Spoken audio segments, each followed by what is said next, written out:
Hello বন্ধুরা, তোতাবাকির বাড়িতে তোমাদের সবাইকে অনেক অনেক স্বাগত বন্ধুরা। তো বন্ধুরা, আমাদের গল্পগুলি দেখতে যদি তোমাদের ভালো লাগে অবশ্যই আমাদের চ্যানেলটি সাবস্ক্রাইব করে আমাদের পাশে থেকো। তো চলো, আজকের গল্পটা কিন্তু দুর্দান্ত মজাদার হতে চলেছে, কেউ একটু স্কিপ না করে পুরো মজাদার গল্পটা দেখতে থাকো। ও মা, আজ তো সকাল থেকে পাখি দিদিভাইয়ের মুখখানা দেখলামই না। রকি আর তোতা তো এতক্ষণ বাগানে খেলছিল, কিন্তু পাখি সে কোথায়? এত বেলা হলো, তাকে ডাকো। সকাল থেকে তো কিচ্ছুটি খায়নি কো। রকি, তোতা, ওদের তো সকাল সকাল হরলিক্স বিস্কিটও খাওয়া হয়ে গেল, আর পাখির তো মুখই দেখলাম না। কখনো তো এমনটা হয় না কো। ভোর ভোর উঠে হরলিক্স খাওয়ার জন্য মাথা খারাপ করে দেয়। হ্যাঁ মা, আমিও না কিছু বুঝতে পারছি না। সত্যি কি তাহলে শরীরটা খারাপ হলো? আমি তো সকাল থেকে দুবার করে ডাকতে গেছি, আমাকে বলছিল শরীর খারাপ। আমি ওর কথা বিশ্বাস করিনি, কিন্তু এটাও তো ঠিক, ও তো এত বেলা অবধি শুয়ে থাকার মেয়ে না। কি জানি কি হলো, যাই আর একবার গিয়ে দেখে আসি। এই পাখি ওর সত্যি কি তোর শরীরটা খারাপ হয়েছে রে বুনু? সকাল থেকে মা তোকে কতবার ডেকে গেল, তুই তো একবারও বাইরে গেলি না। ওঠ রে বুনু। ও তো দিদি ভাই, তাহলে পাখির কি হলো? সত্যি মনে হচ্ছে শরীরটা খারাপ হয়েছে ওর, বুঝেছো? দাঁড়াও, আমি কাকিমাকে ডাকি, কাকিমাকে বলি যে বোনটার কি হলো ওর। তখন থেকে সকাল থেকে চুপ করে শুয়ে আছে, ও তো শুয়ে থাকার মেয়ে না। এ কী রে তোতা, পাখি এখনও ওঠেনি, এখনও শুয়ে আছে? না, মেয়েটার আবার কি হলো কে জানে। মাম দেখো না, পাখিকে আমি কখন থেকে ডেকে যাচ্ছি, কিন্তু কিছুতেই বুনু উঠছেই না।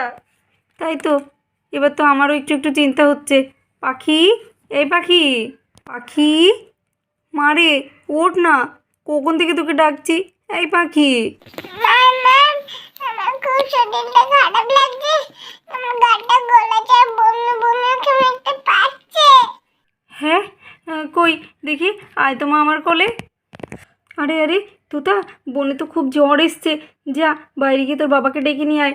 বোনের ভীষণ জ্বর এসছে, গাটা তো জ্বরে পুড়ে যাচ্ছে। শোনা মা, তোমার খুব কষ্ট হচ্ছে? খুব কষ্ট হচ্ছে, আমার খুব কষ্ট হচ্ছে, বমিও পাচ্ছে।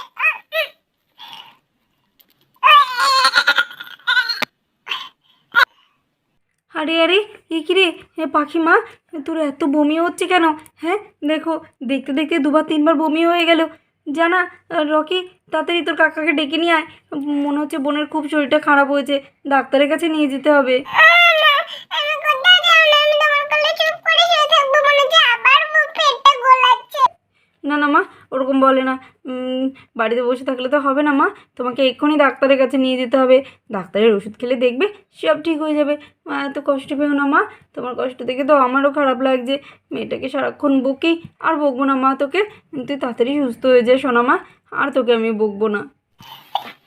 মা, মা, খুব কষ্ট হচ্ছে, তো মাথা যন্ত্রণা করছে। আরে আরে বৌমা, দিদিভাইয়ের হলোটা কি? মা, আপনার বড় ছেলে কোথায়? পাখিকে না এক্ষুনি ডাক্তারের কাছে নিয়ে যেতে হবে। হ্যাঁ, ও না 3-4 বার বমি করলো, আর ওর গাটা জ্বরে পুড়ে যাচ্ছে মা। ওটা আমি, বোন ভালো হয়ে যাবে তো? জানো তো, বোন আমাদের সাথে না একটু সকাল থেকে কথা বলেনি, ঘুমাচ্ছিল খালি, জানো তো। সে কী কথা বৌদি, এর মধ্যে এই পাখির এত জ্বর কি করে হলো? হ্যাঁ, ও তো দিব্যি কাল রাতেও ভালো ছিল। মেয়েটার এত জ্বর, দেখো এত ভালো করে চোখ মেলে তাকাতেও পারছে না। চলো বৌদি, আমি না হয় তোমার সঙ্গে যাচ্ছি ডাক্তারের কাছে। বৌমা যাও, তাড়াতাড়ি আমার দিদিভাইকে ডাক্তার দেখিয়ে সুস্থ করো। পাখি দিদিভাই শরীরটা খারাপ থাকলে আমার কিছুটি ভালো লাগে না গো। এ কি, সবাই বাড়িতে উঠানে এক জায়গায় হয়েছে, ব্যাপারটা কি? নিশ্চয়ই কিছু একটা ঘটেছে। এ কি, পাখি ওরকম নেতিয়ে ওর মায়ের কোলে আছে কেন? কি গো পাখির মা, কি হয়েছে পাখির? পাখি ওরকম নেতিয়ে তোমার কোলের মধ্যে শুয়ে আছে কেন? আরে তোমাকে আর কি বলি, মেয়েটা তো সকাল থেকে ধুম জ্বর, আর দেখো না 2-3 বার বমি করলো মেয়েটা। চলো, এক্ষুনি ওকে ডাক্তারের কাছে নিয়ে যেতে হবে, তাড়াতাড়ি চলো। হ্যাঁ চলো চলো, এক্ষুনি মেয়েটাকে ডাক্তার দেখিয়ে নিয়ে আসি। কি করে যে মেয়েটার এত শরীর খারাপ হলো? ওঠো ঠাম্মি, পাখি ঠিক হয়ে যাবে তো? বলো না ঠাম্মি। আরে দাতু ভাই, এত মন খারাপ করো না। পাখি দিদি ভাইকে তো ডাক্তারের কাছে নিয়ে গেছে, এক্ষুনি দেখো না কেমন ঠিক হয়ে বাড়ি চলে আসবে। তোমরা এত চিন্তা করো না, পাখি দিদি ভাই ঠিক হয়ে যাক, তারপরে আবার 3 ভাই বোনে খেলবে কো। আমি আমি কিচ্ছু ভালো লাগে না, কিচ্ছু আমি খেতে চাই না। আমি শুধু চাই আমার বোনটা যেন ভালো হয়ে যাক। ও ভালো হয়ে গেলে তারপরে দেখা যাবে, কি জানি কি হবে ওর। তোতা এত চিন্তা করিস না, দেখ না এক্ষুনি বাবার মা বোনকে নিয়ে বাড়ি চলে আসবে, ডাক্তার দেখিয়ে ওষুধ নিয়ে নিলে এই সব ঠিক হয়ে যাবে। এই তো মা, চলো তোমাকে বাড়ি গিয়ে এক্ষুনি কিছু খাবার খাইয়ে ওষুধগুলো খাইয়ে দেবো, তুমি একদম ঠিক হয়ে যাবে। কাঁদে না মা।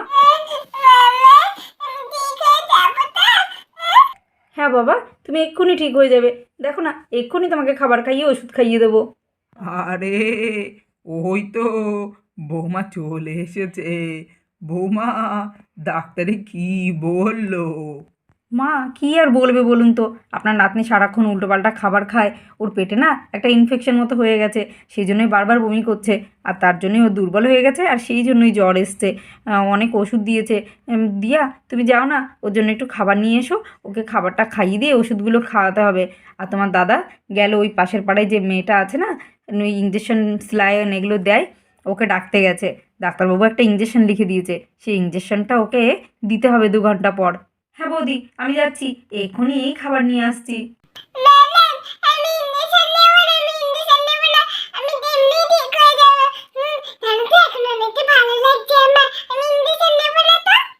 ওরে দুষ্টু মেয়ে, ইঞ্জেকশনের নাম শুনেই বলছে ভালো লাগছে।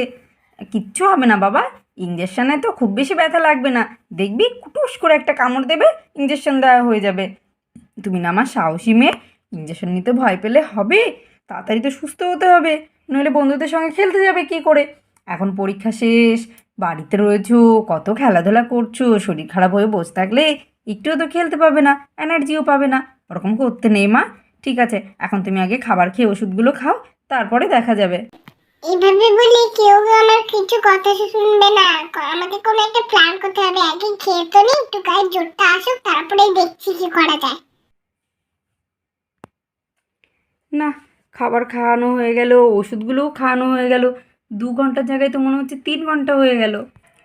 মা, আপনার ছেলে কেন বলুন তো এখনো আসছে না?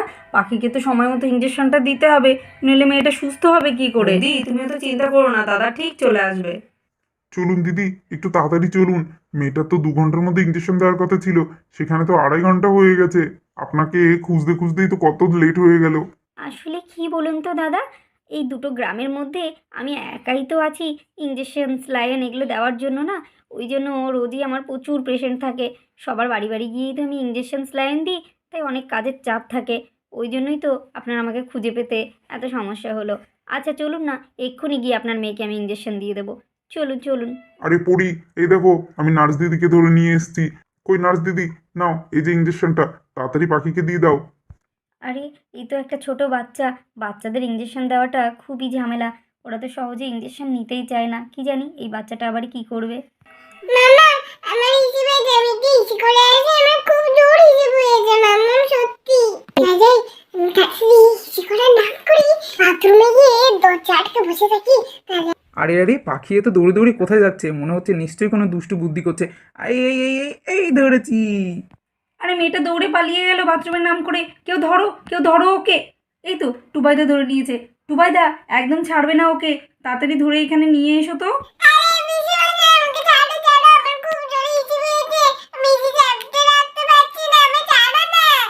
টুবাইদা সব মিথ্যা কথা, একদম ছাড়বে না, এখানে ধরে নিয়ে এসো। দেখো ইঞ্জেকশন নেওয়ার ভয়ে পাখি কেমন পালিয়ে যাচ্ছিল। আরে আমার প্রিন্সেসকে কে ইঞ্জেকশন দেবে, আর কেনই বা ইঞ্জেকশন দেবে? প্রিন্সেস, তোমার কি হয়েছে? বৌদি আমাকে বলো না পাখির কি হয়েছে, না বললে আমি বুঝবো কি করে?